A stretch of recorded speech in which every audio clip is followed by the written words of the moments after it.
Hello everyone. This particular module is going to be the history and overview of functional and integrative medicine. It was around the 1990s that Western medicine began to notice that patients were willing to pay out of pocket for services that weren't covered by insurance or where they were sent by their primary care physician for treatment. In 1990, that equaled about $13 billion. And so it caught Western medicine's eye because this trend continued to increase in that decade of the 90s. The reason for this is because of patient demands. They wanted less aggressive forms. They were leery of the toxicity of drugs and the adverse drug reactions that were occurring. In fact, it was the 6th leading cause of death in hospitalized patients. So particularly the baby boomers began to realize that health and healing was more than just surgery and pharmaceuticals. Because of the popularity of the complementary and alternative medicine therapies, there was now a need for research. So the NIH in 1993 opened their Office of Alternative Medicine. They later upgraded to their name, the National Center for Complementary and Alternative Medicine, and the initial budget was $2 million, but that grew to $127 million by 2010. But we're getting way ahead of ourselves. What happened prior to 1990, and how did the public learn about this new way of healing? Well, it isn't all that new. It truly isn't. If you look back at what Thomas Edison said many years ago, he said the doctor of the future will give no medicine, but will interest his patients in the care of the human frame, in diet, and in the cause and prevention of disease. So let's go back to the 11th century BC, when traditional Chinese medicine was thought to have its beginning. Traditional Chinese medicine has the yin and yang. So if you look to the left, you'll see the white and the black with the circles. What they're saying there is in everything light, which is the white, there is always some darkness. And in all darkness, there is always some light. So yin and yang must be balanced. And that is first and foremost in traditional Chinese medicine. They also have what are called elements and how the elements interact with one another. So you have to remember that in the 11th century BC, they knew very little about anatomy and physiology and germ theory and diseases. And so instead, philosophers came up with these, wood, fire, earth, metal, and water, with these particular elements. And as we go through the course, you're going to see how I'll come back to this when we talk especially about the digestive system, to give you an idea of how this all works. And then, of course, we have Native American herbal medicine. My goodness. These Native Americans and really ancient peoples, how they learned themselves about herbal medicine was watching the animal kingdom. When an animal was ill, what did it eat? If an animal was giving birth, what did it eat? What did it eat while it was nursing its young? And so these ancient peoples, and of course they did find out that we as people, human beings, cannot eat all the plants that an animal can. So of course, that was something they had to learn. But interestingly, they also learned about the plants by watching the environment in which the plant grew. So for instance, if in the desert they found a succulent plant that retained its fluid, they would then apply that to the body. So for instance, if the body was very dehydrated, they would give a succulent plant that would help to retain the fluid. So it's just a really interesting and, of course, ancient medicine. The University of Maryland does a tremendous job on documenting its history. And as we go along through this course, you'll find I have many, many resources for you. Purdue University, University of Wisconsin, and some of the more ancient texts that were written all about herbal medicine. Now we're in about 1755 when Dr. Samuel Hahnemann was born, and this is homeopathy, and oh my goodness, I wish they would leave homeopathy alone. I just saw something in USA Today a couple of weeks ago about how bad homeopathy is, and it really isn't. It's just a form of medicine that uses minute doses to induce a healing, and it's like cures like, so it's the law of similars, and the more diluted it is, the more effective they were at treating diseases. So I'll give you an example of homeopathy in my particular personal life. I was walking downtown from my home in Ann Arbor to downtown one day, and while I was on Main Street, a very tall and burly homeless man walked by me, and as he walked toward me, and as I walked past him, when our bodies met, he sneezed. And as he did, he plugged his nostril, and this green, awful stuff came out on my face and near my mouth. And of course, I was panic-stricken and just completely freaked out about the whole thing, as you can probably imagine. And much later, I was talking to my physician about it, and he said, "Well, we'll just have to wait and see what happens. I'm sure that we'll keep an eye on you and just kind of see." Well, what happened was later on, I developed mononucleosis very shortly thereafter, after the incubation period. And this is going back, my goodness, 30 years, so I don't really recall the particulars. But what I do remember is that my physician gave me homeopathic snot, is what he called it. And I know it wasn't snot, but he called it that. And I can tell you that it helped me so tremendously. Now, whether you want to call it a placebo effect or not, I love homeopathy. And my personal physician has been a homeopathic doctor for 50 years. So we get a lot of homeopathy from him. I myself am not that well versed in it. I just know it works. Now, Dr. Constantine Harry, he founded the first homeopathic college in the mid-1800s, and by 1900 there were 1,000 homeopathic pharmacies, 111 homeopathic hospitals, and 22 homeopathic medical schools. And in 1998, the Journal of the American Medical Association stated, it's just another tool in our bags. We can use homeopathy to assist the healing process.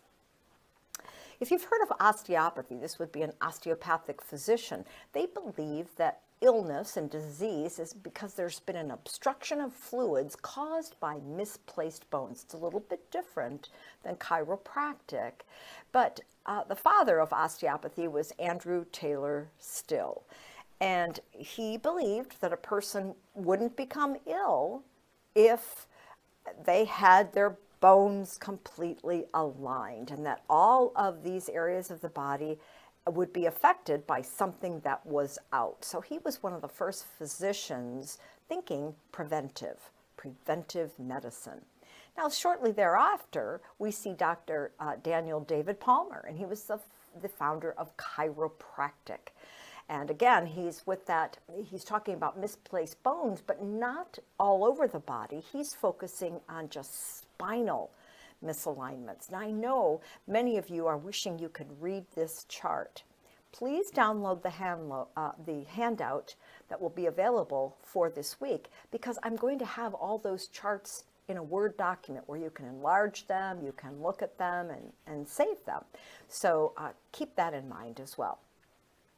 Now, Jethro Kloss worked with Dr. John Kellogg at Battle Creek Sanitarium around the turn of the century, and they loved soy foods. They published, or he actually published, Back to Eden in 1939, and this was all about nutrition. Now people are talking about nutrition. Sure, we've still got herbology, way back from ancient medicines, ancient traditional Chinese medicine, Native Americans, ancient civilizations, but now people are starting to talk about nutrition. Later in that century, Dr. Edward Bach developed the Bach Flower Remedies, and we're going to be talking about that a little bit more as the course goes on. And he felt that illness resulted as a conflict with our emotions. There was this internal war that gave way to negative moods and blocked energy. Bach Flower Remedies are a form of homeopathy. They are flowers that are homeopathically prepared, and these flowers work on emotions. And he believed that if we could get our emotions in check and unblock that energy, we'd have harmony, and it would help to alleviate some of those physical diseases. Now, Norman Walker, he taught that all health began in the colon. He believed that 80% of all diseases originated in the colon. So he was the pioneer of vegetable juicing, of raw foods, of vegetarianism. And as you can see on the slide, he opened the first juice bar in 1930 and invented the first vegetable juicer. He was quite an author. People followed him. I was one of his followers as well. So this was... and I did plenty of vegetable juicing back in the 70s and raw foods. Now, Louise Ingham, in 1938, she published her book about reflexology called Stories the Feet Tell. And what this is it's an application of pressure to different reflex points on the feet, also on the hands. And in the early 1900s, she traveled around the United States and taught this therapy to different groups and in different workshops. And what that did then is start this grassroots following. My goodness, now reflexology is known around the world. So again, watch for that chart in the handouts. Now, I just loved Paul Bragg. First of all, in 1926, he opened the Health Center of Los Angeles, and he was a writer on health topics for the Los Angeles Times. Now, his was a little bit different. I mean, each of these practitioners built on who came before them, but he advocated deep breathing, organic foods, imagine that way back then, of course, juicing and exercise, but he was really an advocate of raw apple cider vinegar. And even today, when you go to the health food stores, you're going to see Bragg's organic apple cider vinegar with the mother in the bottom. So when you purchase this, you're going to see this mud at the bottom, if you will. And you shake it up before using it. That mud, quote, mud, in the bottom of that bottle is actually the mother, and that's the enzymes that are present in that raw apple cider vinegar. I had one of his very first books back in the 70s, and it was amazing what this man did with apple cider vinegar of all things, but he also really was interested in fasting and fasting techniques. He used apple cider vinegar in his fasting programs, but he was very concerned about drinking distilled water, purified water, even back in the 70s. And in 1929, as the slide indicates, he wrote Cure Yourself and lectured all around Western U.S. Now, Adele Davis, yes, it was definitely controversial. From 1931 to 1958, she was a nutritionist, a practicing nutritionist, and she advocated unprocessed foods and vitamin supplementations. But what was controversial about it is she authored 8 books, none of which, or any of which she wrote, was supported by scientific literature. So she was a very controversial figure, but she really did a lot of wonderful things for getting people to understand the difference between processed food and unprocessed food. And truly one of the first nutritionists to talk about vitamin supplementation. Now, throughout our course, we will be talking about aromatherapy because it's big and you need to know about it because your clients, your patients, your friends will be using it.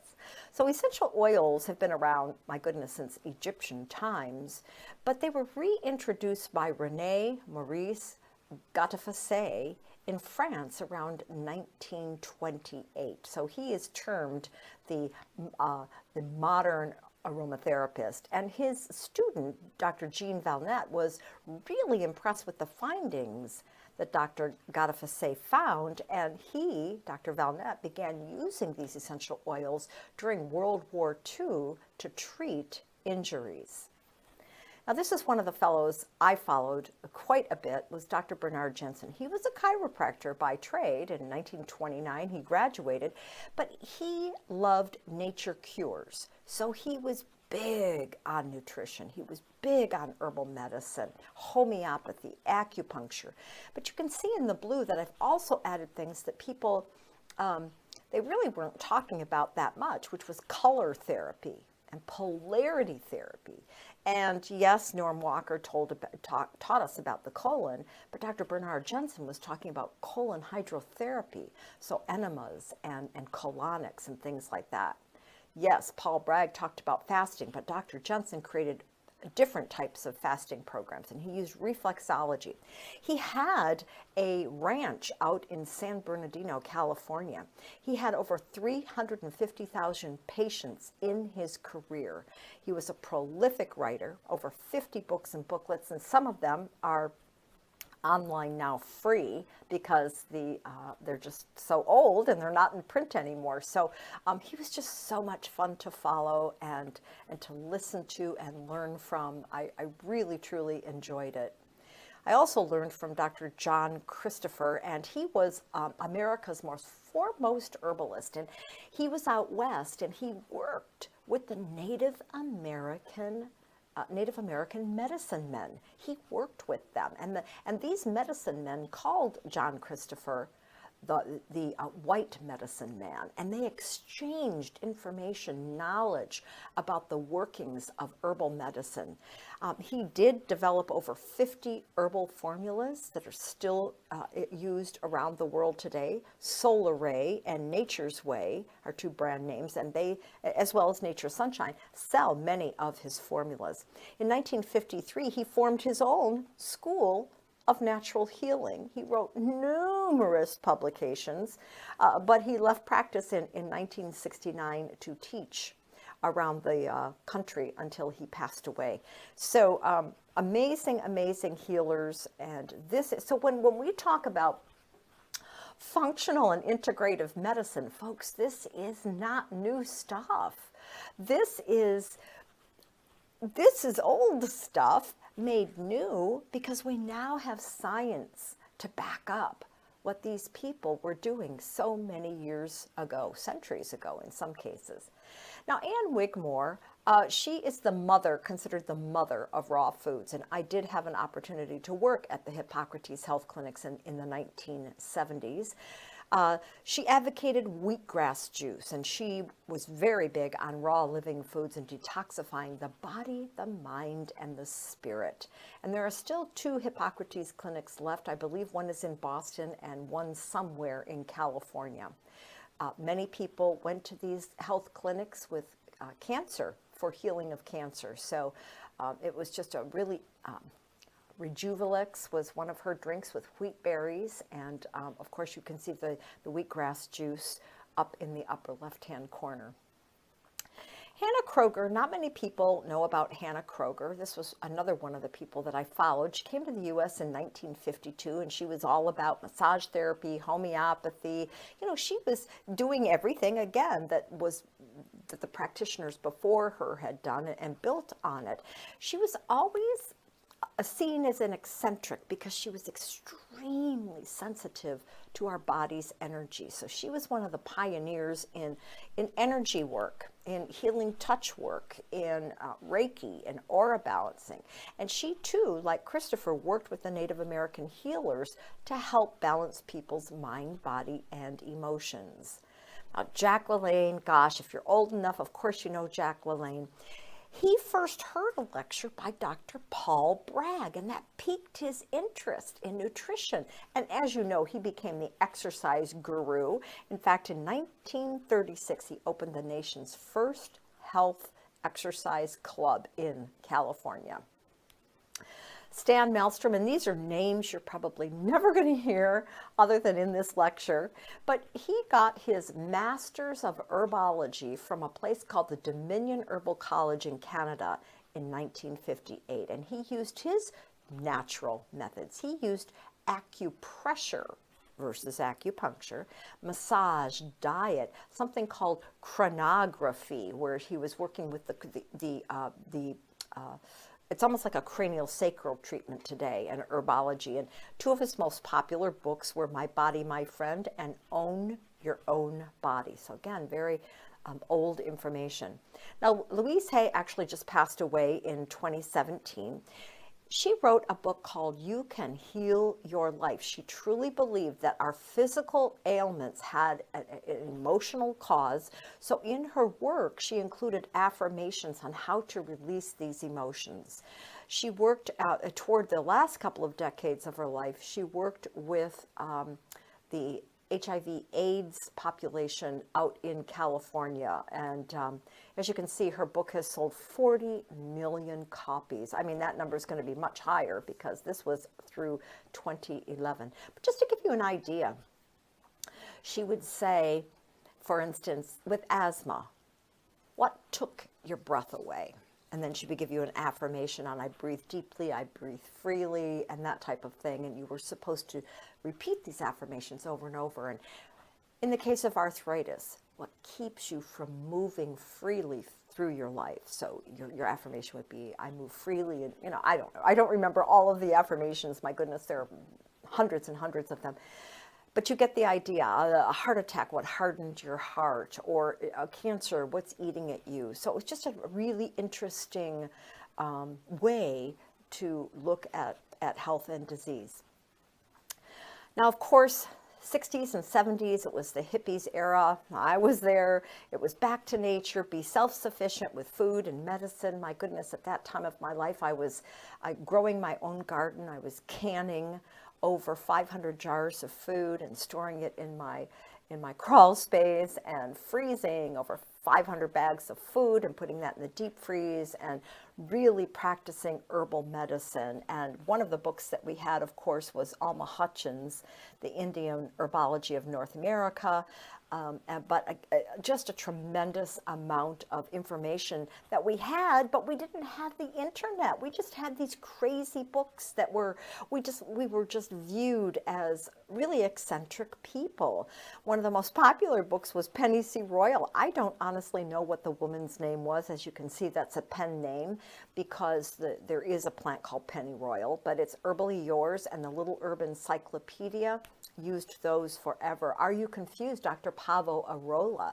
His books were amazing. And there you can see next to Professor Arnold Ehret, and it was the mucusless diet.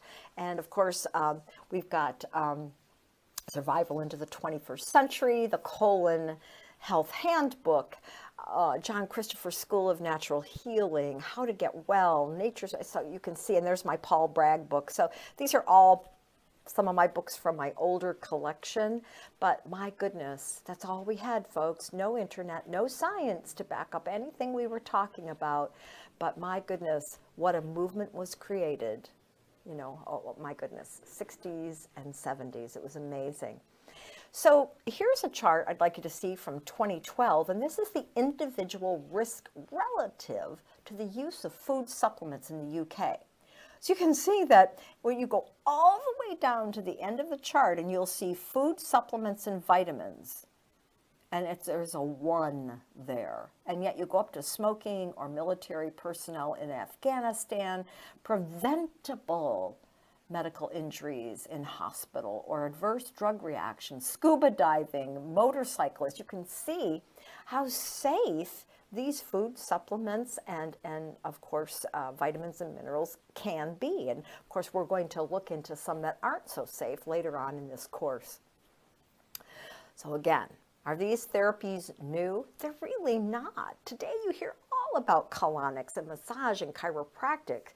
I mean, I have massage therapists, I have a chiropractor, I have a cranial sacral therapist, I have an acupuncturist. I use this stuff. I use Bach flower. I use herbal medicine, essential oils. So no, they're not new. It's just that science, we now have science to back up so much of this. So, and this is why it was adopted in Western medicine. And I want you again to realize that the movement of Western medicine accepting these types of therapies began around the mid-1990s. You can see there was no research. And then look what happens in this chart by the time you get to 2011. They get it. They can see the number of active clinical trials just looking at these nutrients. So this is pretty exciting. So in the 1960s, what we did as practicing herbalists was traditional. It was called traditional medicine. And then in the 1970s, it was called holistic with a W because it was the whole person, body, mind, spirit, emotions. And then it became holistic with just, with a W missing. And in the 1980s is when Western medicine kind of started paying attention, but not really. And we were then called alternative practitioners. It wasn't until the 1990s that CAM centers, complementary and alternative medicine centers, were set up in Western medicine. And in the 2000s, they changed their name to Integrative Medicine. And in the 2010s, they now call it functional, pretty much functional and integrative medicine. So that's the evolution. There is an integrative medicine wheel, and you can see that they're saying, okay, we've got a new paradigm here. These crazy hippies from the 60s and 70s, they kind of were onto something.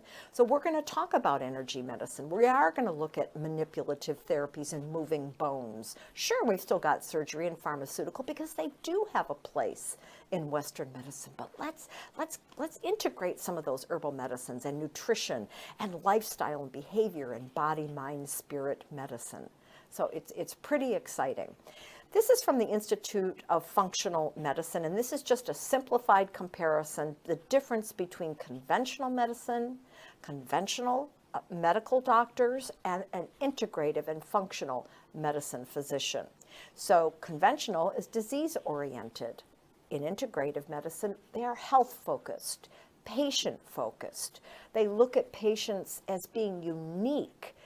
It's very cost-effective. It's holistic. It looks at the deep causes of illness, the underlying root. It's high in touch and high in technology, and it works. It works. So this is just the difference between, and again, a very simplified comparison of the two.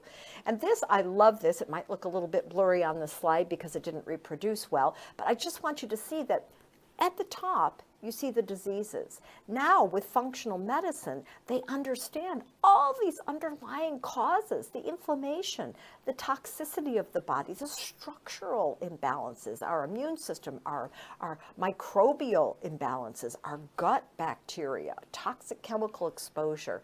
So all of these things, I would just love this course to go on for 3 semesters if it could. Here is another one of the environmental inputs that give us these organ system diagnoses above in the tree branches. So again, you'll be able to find this in the handout that accompanies this lecture. So, in other words, one condition can have many imbalances. So every patient is unique. And one imbalance can have many conditions. So I just, in the case, in the top, they're saying one condition, obesity. It could be any of those and more. And then in the case of inflammation, the one imbalance, it has many different conditions that are associated with it. Here's another of the matrix that you might enjoy from the Institute of Functional Medicine. So again, make sure you download that handout. And then this is the matrix from Cleveland Clinic. So again, these Western medicine is now adopted these old hippie ways and put their science behind it. And it's so exciting to have the science behind it. I truly am just thrilled with that. So the big 5 questions are, does the therapy result in symptom resolution or symptom suppression? Is there evidence? Is there any potential harm? What is the cost of CAM? And does the therapy match the patient's culture and belief system? Why do we offer CAM? Why should we? Patient demand. It's clinically effective. Look at the chart. Does insurance cover it? No, it doesn't. But again, people are willing to pay for it out of pocket if they see a difference. And they have. So for the last thoughts, I want you to really try to keep an open mind to what you'll learn in this course. A lot of research is still needed on some of these topics, but in the meantime, just keep an open mind. It's an exciting time to be a part of the healing profession. Here are a couple of different website resources for you. The National Center for Complementary and Alternative Medicine, University of Wisconsin, which I'll probably talk about every single week, as well as the Consortium of Academic Health Centers for Integrative Medicine. So, thank you for your patience and your attention, and goodbye.